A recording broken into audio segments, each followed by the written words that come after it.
Ang mga essential nutrients ay mga bagay na hindi kayang gawin ng katawan at kung ganon, kailangan nating kumain mula sa pagkain.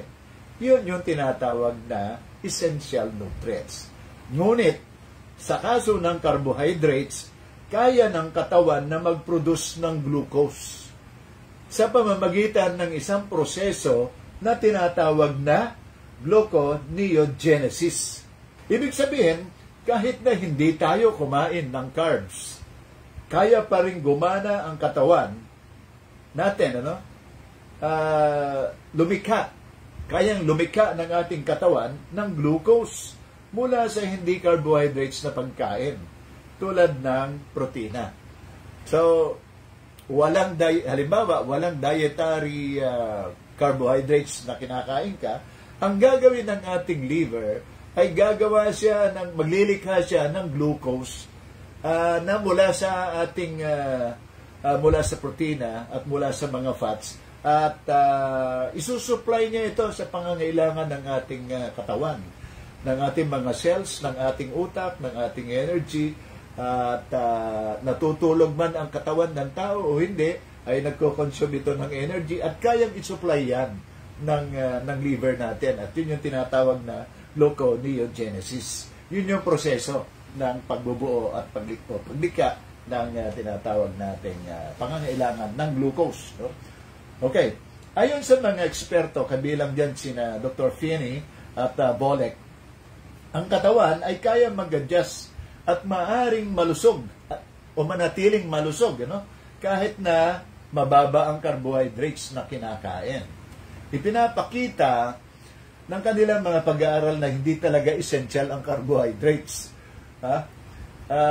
sa pagkain ng tao at para maging manatiling malusog dahil kayang gumawa ng glucose ang katawan ng tao mula sa mga iba't ibang mga source. No?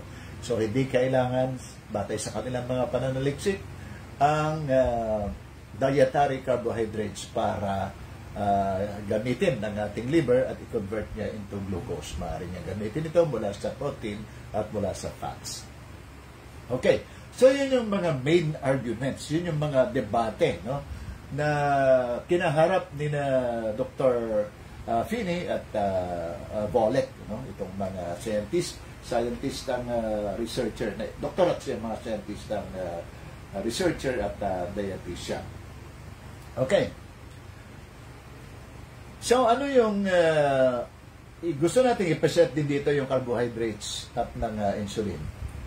Kapag kumakain kasi tayo ng carbohydrates na low carb, binabago ito ng katawan at nagiging glucose ito na nagiging dahilan ng paglabas ng insulin mula sa pancreas.